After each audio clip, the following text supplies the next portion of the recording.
understand, you may think that the Benghazi issue is over. It is not over. It is not over. It continues.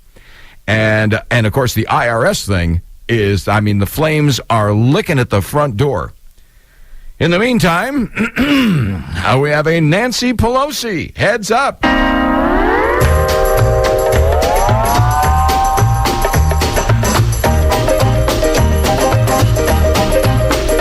Pineapple Princess, he calls me Pineapple Princess all day as he plays ukulele on the hill above the Yes, our very own Pineapple Princess, Nancy Pelosi. Michelle Malkin writes in townhall.com, the most powerful female Democrat on Capitol Hill just turned her back on women. Again, House Minority Leader Nancy Pelosi, entrenched 13-term incumbent, who, by the way, hasn't blinked in 27 years, refuses to say whether the creepster, Senator San Diego Mayor Bob Filner, should resign amid an avalanche of long-standing sexual harassment allegations, staff resignations, and now a lawsuit. Bob Filner is to blame, and he needs to resign. We need to stand by our women.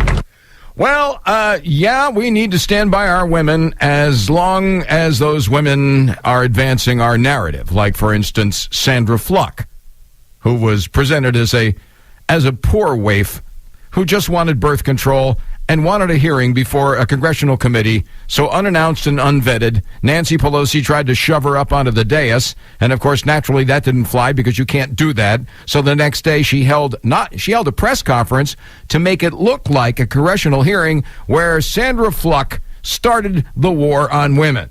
Anyway, there's more. Who have been abused. That's right. Mayor Filner then said, I'd like to go out with you. May I kiss you?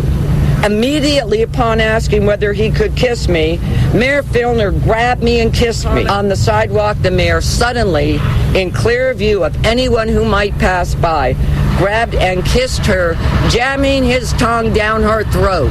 Okay, pretty graphic. Okay, well, so what goes on in San Diego, did you know this, is really up to the people of San Diego. That's what Nancy Pelosi said, dodging the question. I'm not here to make any judgments. Really? Let's see. I remember Mark Foley. She made a bunch of judgments about that, didn't she? Anyway, she declared this. Of course, she's the very same feminist crusader who has spearheaded the unabashedly judgmental nationwide attacks on the so-called Republican war on women. Now, Democrat Filner's former spokeswoman revealed Monday that he ordered her to, quote, work without her panties on, and viewed women as sex objects or stupid idiots. Other women allege that Democrat Filner groped, forcibly kissed, and harassed them. His own fiancée dumped him about 2 weeks ago after taking stock of his abusiveness and disrespect for women. Filner apologized, in quotes, and admitted, I need help. But he refused to step down. Well, isn't that always the way it is? I mean, after Waco, remember, we had Clinton hiding behind the skirts of Janet Reno. And Janet Reno stepped up and to the plate and said, I take full responsibility. But then didn't step down. The sheriff's office has set up a Bob Filner abuse hotline. That's when you know you're really in trouble. And the mayor is now forbidden from meeting with women behind closed doors. At least one legal expert believes that some of the claims rise to the level of sexual assault beyond sexual harassment. Instead of anger toward her misogynistic Democratic colleague, though, the Pineapple Princess, Nancy Pelosi, got all hot and bothered at a journalist who asked her last week about the former 10-term California congressman with whom she founded the Congressional Progressive Caucus. Do you ever notice the farther they are to the left, the more they get involved in this kind of stuff? It ought to be called the Commie Caucus because that's what it is. Anyway, she said, don't identify him as my former colleague. Pelosi snippy snapped. Okie dokie. Well, let's just refer to the boorish Bob Filner as the latest beneficiary of Pelosi's Democratic male perf protection racket. Now, when it comes to holding scandal-plagued predatory liberal men accountable for their scummy behavior, see no evil Nancy's pattern of malign neglect is unrivaled. In a New York non-shocker of the year, another of Pelosi's former colleagues, Anthony Weiner, is embroiled in a new sex controversy. We'll have more on Carlos Danger later. Vocal Democrat women were nowhere to be found, no surprise. Remember, when the original Weiner nude Twitter selfie scandal broke, Pelosi and her Femagog twin, Debbie Wasserman Schultz, dragged their beltway heels as long as they could. It wasn't until interactions with an underage girl popped up that they actually started to ask him to resign. Now, Pelosi's soft-on-dem skeevishness policy extended to Oregon Democrat David Wu. Remember him? Woo, cuckoo. While local Oregon activists and journalists exposed the sicko's bizarre behavior for months in 2011, Pelosi looked the other way at her former colleagues' vulgar antics.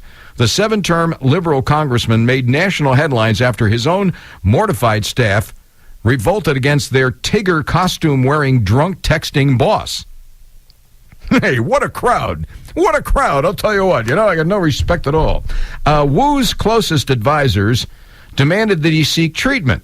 But House Democrats, who had poured a whole lot of money into Wu's re-election coffers, remained silent and took no action.